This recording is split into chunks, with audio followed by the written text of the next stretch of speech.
Está entrando no ar o programa Mídia e Saúde na TV. Oferecimento Eco Maringá. Há 30 anos cuidando de você. Tradição e confiança na realização de ecodoppler, color, cardiovascular infantil e ecocardiograma fetal. Rua Luiz Gama, 500, Maringá, Paraná. Fone 44 3262 3455. Doutora Márcia Hoyos, cirurgia plástica, especializada em cirurgias de mamas e cirurgias da face. Avenida Doutor Luiz Teixeira Mendes, 2418. Clínica de Pediatria Doutora Marielle Wolters. O carinho, atenção e eficiência que seus filhos merecem. Olá pessoal, bom dia, sejam todos bem-vindos ao Mídia e Saúde na TV. É sempre uma alegria estar aqui e poder compartilhar as boas informações de saúde com vocês. No programa de hoje vamos falar sobre câncer de intestino e motricidade orofacial. Nosso primeiro convidado já está por aqui, é o Dr. Orlando Ribeiro Prado Filho, cirurgião do aparelho digestivo, com quem eu converso daqui um pouquinho. Não saiam daí! Programa Mídia e Saúde na TV. Problema de postura, dores nos pés, nos joelhos e nas articulações. Essas são algumas das consequências da pisada torta, uma desordem que afeta adultos, crianças e adolescentes. O Dr. Gabriel Martins é especialista no assunto. Com foco no público infantil, ele utiliza a baropodometria, um exame minucioso que avalia o tipo de pisada e como está a distribuição de pressão nos pés e no corpo, para depois prescrever o melhor tratamento. Quer se cuidar? Ligue já! 449-9164-6766. Doutor Gabriel Costa Martins. Bela Pedra, transformando ambientes, realizando sonhos. Ampla variedade de plaquetas e tijolos decorativos, pedras naturais nacionais e importadas, revestimentos cimentícios, linha completa de vasos e cobogós, materiais para paisagismo, atendimento de qualidade e estoque à pronta entrega. Bela Pedra, Avenida Brasil, 6670, Maringá Velho. Fone Whats 44 98403 7760.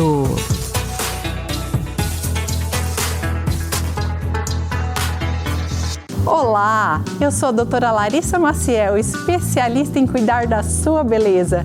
E venho convidar você a conhecer a minha clínica, Maciel Harmony de Maringá.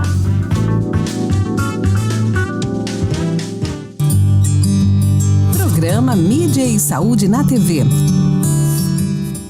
Pessoal, já de volta aqui para a nossa primeira entrevista, Dr. Orlando, cirurgião do aparelho digestivo, está aqui com a gente e vamos falar sobre esse tema muito interessante que é o câncer de intestino. Dr. Orlando, seja bem-vindo mais uma vez ao Mídia e Saúde na TV, é sempre um prazer falar com você. Eu agradeço novamente essa chamada de estar aqui e é um grande prazer novamente. É um tema muito interessante, câncer de intestino. Para falar a verdade, é câncer coloretal. Porque intestino delgado, nós temos intestino delgado e intestino grosso. Intestino delgado raramente tem alguma situação de câncer, mas frequentemente é o coloretal. É o intestino grosso e o reto. Coincidentemente, até o mês passado, março, foi o Março Azul Marinho. É um mês de prevenção do câncer coloretal. Então foram feitas várias campanhas no Brasil inteiro, as sociedades que mexem com o intestino, que tem alguma coisa a ver com o intestino, para estimular que os colegas peçam exames e investiguem o câncer coloretal, para fazer o diagnóstico precoce e evitar que evolua para uma situação incurável. Então, pelo que você falou, câncer de intestino é a forma genérica de falar da doença. Então, existem subdivisões ou tipos do câncer, é isso, doutor? Sim.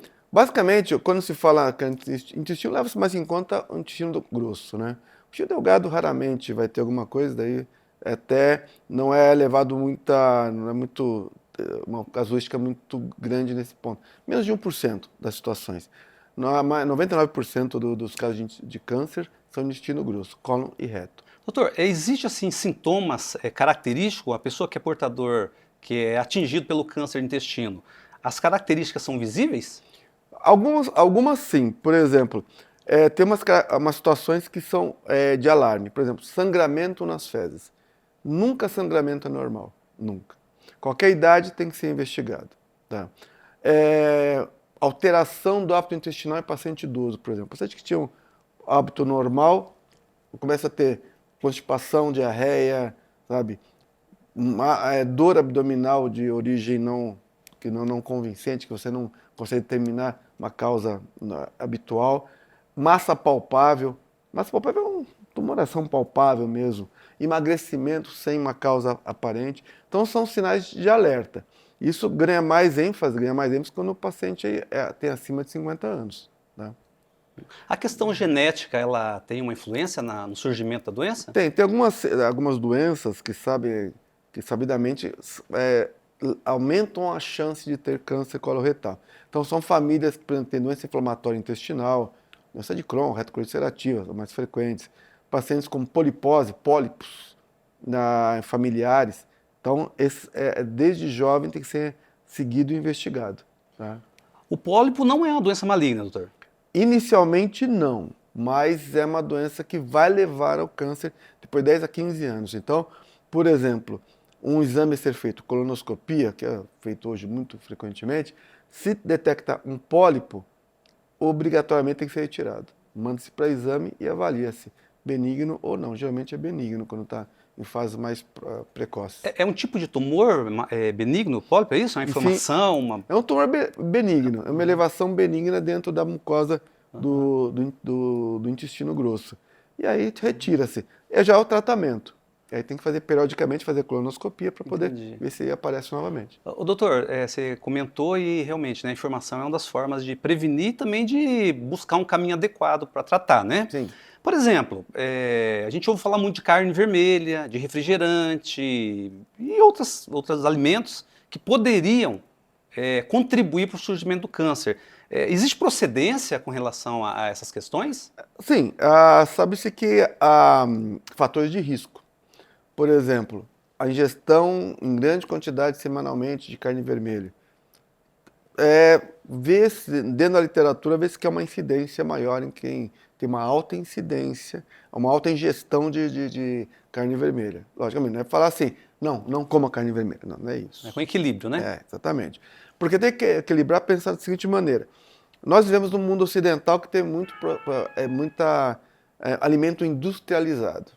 Então, os industrializados têm estabilizantes, acidulantes, têm vários produtos químicos que podem estimular alterações intestinais e levar ao câncer coloretal. Então, por exemplo, o alimento artificial, processado, microprocessados, fora os alimentos, a obesidade, o tabagismo, o cigarro, o etilismo crônico também. Então, a baixa ingestão de fibras. Então, tem que ter sempre na dieta fibras, verdura e legumes, sempre. E uma ingestão de água adequada. Tá? Isso ajuda a prevenir. Logicamente, o fator de risco, levando em conta, a gente tem muito fator de risco na nossa alimentação. Alcoolismo e cigarro, tem influência? Tá. O tabagismo, o cigarro é evidente. Aumenta muito a incidência. A incidência de câncer, não só câncer coloretal, mas outros tipos de câncer, é maior em usuários de tabaco, né, de cigarro. E o alcoolismo por causa das alterações até hepáticas, né, que podem causar no metabolismo de gorduras, daí aumentar várias situações no organismo. Então, sim, são fatores de risco. Então, em linhas gerais, as recomendações no tocante à prevenção do câncer de intestino são as mesmas com relação a outras doenças? Hábito alimentar saudável, sim, prática de exercício físico, enfim, sim, é mais ou menos por aí. Exatamente, daí você diminui a incidência, você não zera, fala assim, não vai ter, ele que tem uma dieta, não vai ter, não, daí não zera a chance, porém diminui bastante a chance. Você comentou sobre a constipação intestinal e o contrário, né? Intestino muito solto. Sim.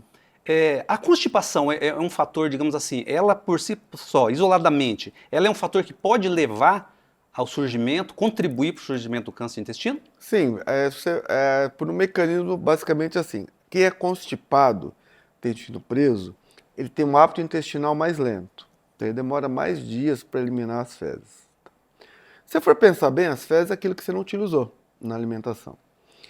Então, nós temos muitos industrializados na alimentação, cancerígenos. Tá? Então, alimentos que podem ser cancerígenos. Pense bem na situação. Então você tem um trânsito lento, uma concentração de elementos cancerígenos nas fezes em contato com a mucosa. Esse contato pode causar alterações locais nessas células e daí promover. Sim, constipação é uma causa que pode levar assim. E o câncer de intestino, ele é classificado em níveis? Ele começa de uma forma e vai, se não tratar, ele vai evoluindo. Sim, questão aí do diagnóstico precoce, né? O que você chamou a atenção, né? Sim. O diagnóstico precoce, como eu te falei, depende de algumas coisas. Por exemplo, sangramento, você vai lá e faz diagnóstico. Mas tem uma situação talvez mais importante, que é a pessoa que não tem sintoma nenhum, ele tem uma vida muito normal, qualquer pessoa, acima de 45 anos. Então, para você fazer aquela investigação populacional, um exame que é barato e bom, sangue oculto nas fezes. Então, o que se indica? Toda pessoa acima de 45 anos faz-se o sangue oculto nas fezes. Positivo, colonoscopia. Porque o paciente pode ter o pólipo assintomático, e você pensar daqui a 10 a 15 anos, se pólipo pode evoluir para um câncer, então você já detecta bem precocemente, sem sintoma nenhum. Então é um exame que deve ser feito com frequência. Doutor, então pelo que você falou, o pólipo, se ele não for retirado, ele pode evoluir para um câncer? 10 a 15 anos... O pólipo não é uma doença maligna, mas se não for retirado, ele pode evoluir? Pode. É isso? Exatamente.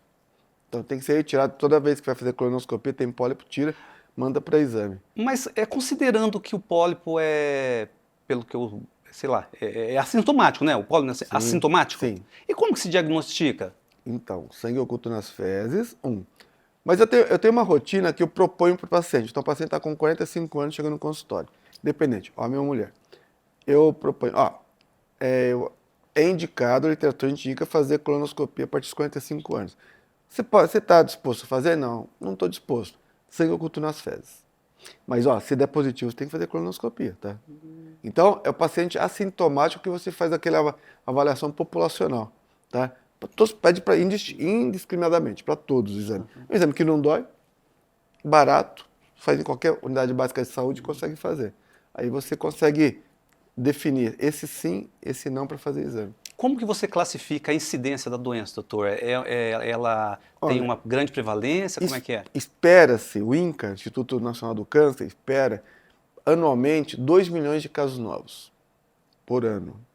1 milhão e 100 mais ou menos em homens e 800 mil em mulheres. Se você for ver, é o terceiro câncer mais frequente. Só perde para pulmão, mama. É o terceiro e o segundo que mais mata. Então é frequente na população em geral. Ele passou o câncer de próstata em incidência. Tá. Com relação ao tratamento, depende do estágio, do nível da doença. Se você tiver... sempre deixar em mente, o paciente com câncer coloretal, se for diagnosticado no começo, é curável. Então, ele não está fadado à morte, ele é curável. Logicamente que temos que fazer a investigação e fazer o diagnóstico precoce. Tá? Quanto mais tardiamente for feito o diagnóstico, mais avançado for, diminui a chance muito grande. A diminuição da sobrevida é muito grande. Tá? E, logicamente, que tem outras complicações, né? Então... Quanto mais precocemente fizer, melhor. Bom, em síntese, doutor, é qualidade de vida, né? A pessoa Exatamente. tem para a prevenção, a base é qualidade de vida, hábitos saudáveis. Exatamente. Né? Tá certo. Doutor, foi um prazer falar com você, tá? Espero poder tê-lo aqui no Mídia Saúde mais algumas vezes, tá bom? Para a gente levar as boas informações para as pessoas. Tá bom? Um grande abraço, bom dia para você. Agradeço também. Pessoal, vamos fazer uma breve pausa para o nosso intervalo. Na sequência, vamos falar sobre motricidade orofacial. Não saiam daí. Programa Mídia e Saúde na TV. Na Galen, farmácia e manipulação, cuidamos de você de forma única. Nossos farmacêuticos, referências do setor magistral, preparam o seu medicamento de forma personalizada, atendendo às suas necessidades. Visite-nos e descubra uma nova abordagem para a sua saúde. Avenida Rio Branco, 55, Zona 4, Maringá. 44 30 26 49 48. WhatsApp 44 998 44 2229. Quem respira melhor, dorme melhor. Se você ronca, pode ser o início de uma doença grave, a apneia do sono. A Respirar Shop oferece um tratamento especializado com supervisão do fisioterapeuta Guilherme Munhoz, um especialista em tratar distúrbios do sono através do equipamento CPAP. Fale com a Respirar Shop pelo WhatsApp 98802-2334. Procurando segurança? Conte com a Cometa Corretora de Seguros para proteger o que é mais importante para você. Há mais de 30 anos no mercado segurador, atuamos nos principais ramos de seguros em parceria com as melhores e mais completas seguradoras do mercado, oferecendo uma proteção completa e personalizada para você, cliente. Entre em contato hoje mesmo e garanta tranquilidade para o seu futuro. Avenida Brasil 6032, Sala 106, Maringá, 44 99972 9482. Está sofrendo com dores pelo corpo? Conheça o Dr. Hassan Juda, reumatologista e médico da dor. Especialista no tratamento de doenças da coluna, dores nas pernas e joelhos, fibromialgia, osteoporose e muito mais. Então pare de sofrer. Agende agora mesmo sua consulta na Clínica de Saúde Maringá com o Dr. Hassan Juda. Avenida Tiradentes, 1445. Programa Mídia e Saúde na TV. Pessoal, já de volta aqui para o nosso segundo bloco, já vamos conversar com a fonoaudióloga e ver exatamente o que se trata, essa especialidade, essa área da fonoaudiologia, que é a motricidade orofacial. Silmara, seja bem-vinda ao Mídia e Saúde na TV, é um prazer recebê-la aqui. Obrigada, Alderi. É um prazer para mim estar aqui conversando com você, né? Já não é só um colega, um grande amigo, né? Muito obrigado pelo convite. E já faz algum tempo, né? Alguns dias que a gente se conhece, né, Silmara? Nos conhecemos na época que ainda eu tinha um tabloide, né? Tabloide Mais Saúde, né? Sim. É. Ganhamos alguns anos de experiência aí, né? E o bacana, Silmara, aqui, tanto o meu trabalho como o seu, a espinha dorsal, é justamente isso, né? A promoção de qualidade de vida, né? Uhum. Ajudar as pessoas a melhorar, né? Isso aí que importa e a gente está conseguindo cumprir devagarzinho isso aí, né? Levar informação também, né, Alderi? Eu Claro. sempre gostei muito de levar informação para as pessoas que às vezes não sabem que aquilo que elas passam é um problema ou que tem consequências maiores, né?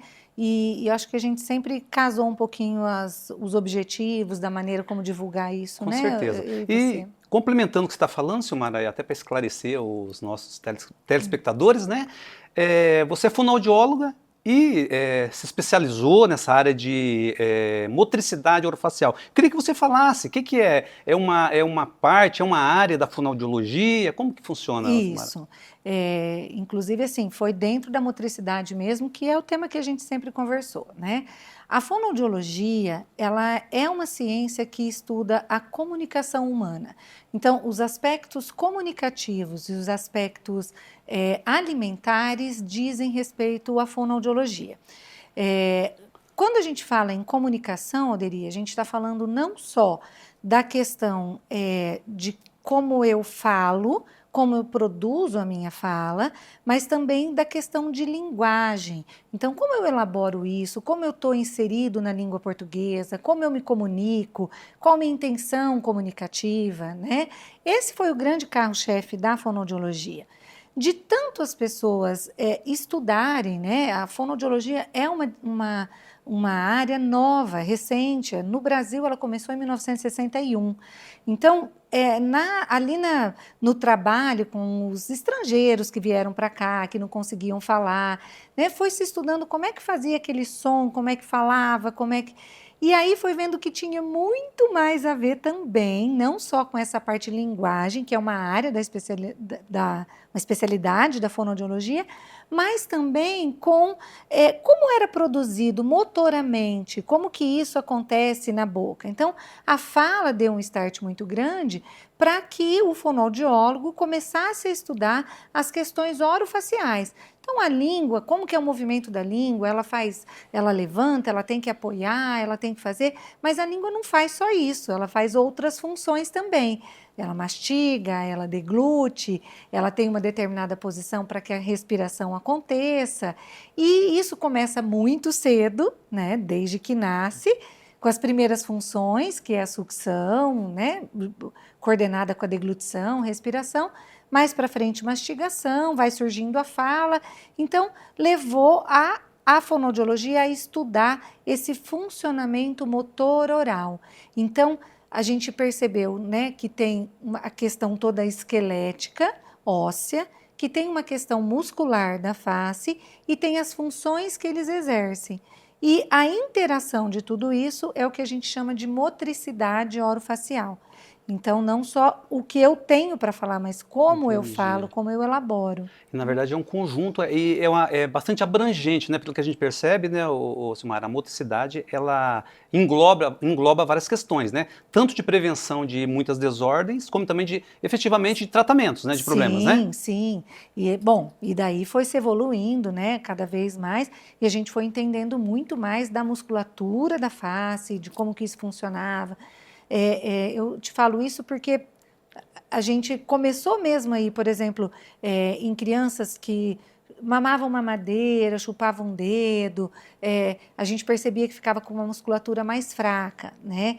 E essa musculatura mais fraca não tinha condições de falar da forma adequada, de fazer alguns sons de forma adequada. Às vezes não tinha nada a ver com a linguagem, né? A pessoa se comunicava bem, mas quando ia fazer, faz um som distorcido, troca um sonzinho pelo outro, que às vezes são questões motoras, não uma questão de...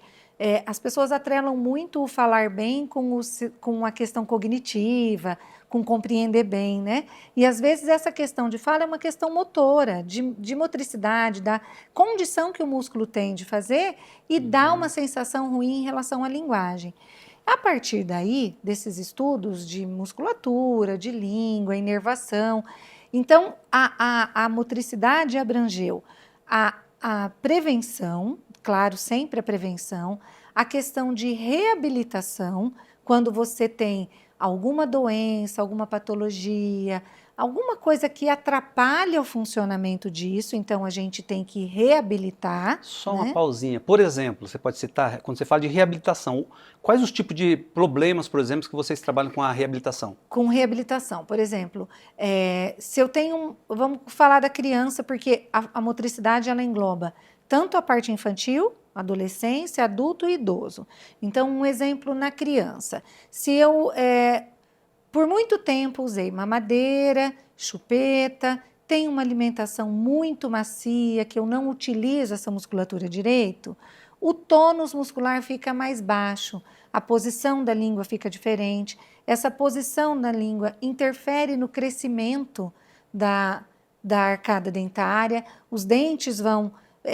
também se posicionar de maneira diferente do normal, né, na boca.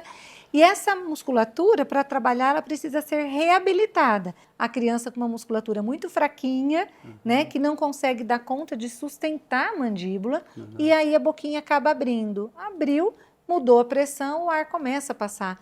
Então, a gente pode ter os respiradores orais que são obstrutivos, que têm alteração que um otorrino vai, né, investigar, vai tratar, ou ela pode ser um respirador oral funcional.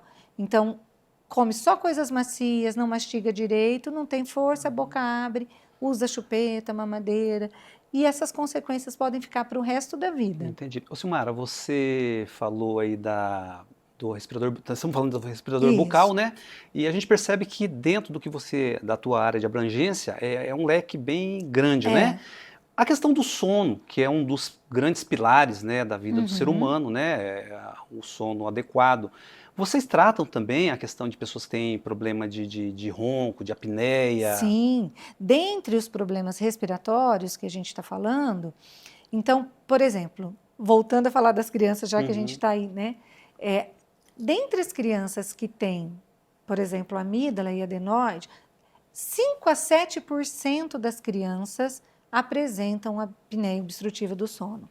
É uma quantidade muito grande de crianças que estão subtratadas. Então, na criança, o que acontece com a apneia do sono na criança, distúrbio respiratório do sono, né, a apneia do sono na criança, é diferente do adulto. Então, quando a gente pensa com padrões de adulto, você descarta a criança. Mas a criança, o que eu quero dizer? Por exemplo, um adulto, se ele tem um distúrbio respiratório, apneias do sono, de 0 a 5 por hora de sono, então eu faço 5 eventos de apneia por hora de sono. Isso até é considerado normal, está dentro de um limiar de normalidade. A criança, quando ela tem 1%, um evento por hora, isso já é considerado alterado.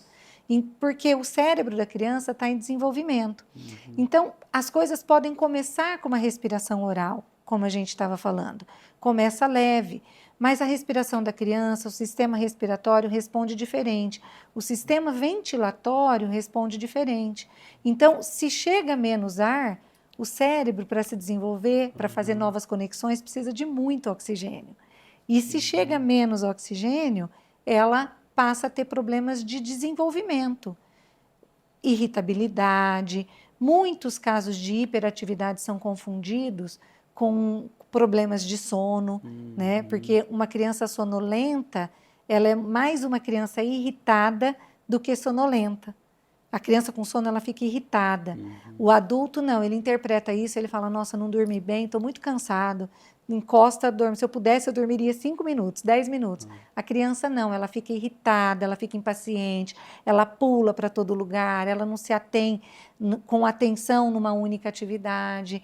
Então, a respiração oral é, sim, uma patologia que se trabalha na motricidade orofacial, na fonoaudiologia, muitas vezes fazendo interface com outros profissionais, como otorrino, dentista, cuidando todo desse desenvolvimento. Bom, em outras palavras, pelo que deu para entender, essa área da fonoaudiologia, na motricidade oral, ela pode servir como tratamento, e não necessariamente porque tem pessoas que vão para um cirurgião, por exemplo, você citou o otorrino, né? Dependendo do nível da doença, pode ser tratado pela fonoaudióloga. A apneia do sono e o ronco também, dependendo do grau, vocês podem fazer um tratamento. Isso. Então, assim, vamos voltar um pouquinho, continuar falando do respirador oral, já que a gente vai falar sobre isso. Vamos pensar que a gente falou de crianças que têm respiração oral, mas a gente pode ter adolescentes que não foram crianças, adolescentes assim, jovens adultos, né, que não foram crianças respiradoras orais, mas que, às vezes, no final da adolescência ali, do sistema imunológico, eles acabam por desenvolver uma amígdala, uma adenoide, ou então terminaram o crescimento da face e ficaram com desvio de septo, ou então com um palato muito estreito, né, com o céu da boca muito estreito. E aí a musculatura também já cresceu, tomou uma proporção, e essa boca, a língua não fica numa posição certa e a boca tem uma tendência a abrir. Então, eu posso desenvolver respiração oral depois, né? Ter crises de rinites por determinados motivos, ambientes que troca, e passar a ser um respirador oral. O adulto também, até em função de hormônios e que podem levar a ter alergias, hipertrofias de corneto, né? Pode passar a ser um respirador oral. E o idoso também pode ser um respirador oral, já que ele também perde força de musculatura, né? Perde, fica mais flácido novamente, e aí ele pode passar a ser um respirador oral. Visto que eu tenho uma respiração oral durante o dia e não tenho uma sustentação também durante o dia, quando esse indivíduo dorme e essa musculatura fraca relaxa ainda mais com o sono, é muito fácil de desenvolver um ronco primário, né? Inicialmente um ronco, o barulho, depois a gente pode ter aí o desenvolvimento de apneias, hipopneias e já interferir em outras coisas, porque daí entra essa quantidade menor de oxigênio e pode desenvolver até uma síndrome metabólica. Silmara, dá para perceber que tem muitas coisas para ser conversada. Tem um leque aí inesgotável, né? Mas nós vamos deixar para um outro momento, né? Nosso programa já está terminando, tá bom? Mas eu agradeço a tua participação e a gente vai se falando aí, tá? Obrigado. Eu que agradeço. Bom dia para você. É isso aí, pessoal. Espero que vocês tenham gostado dessa entrevista, tá? Mídia Saúde está terminando por aqui, mas nos encontramos no sábado que vem. Não deixe de acessar nossas redes sociais e se inscrever no canal Mídia Saúde na TV. Forte abraço e até sábado que vem.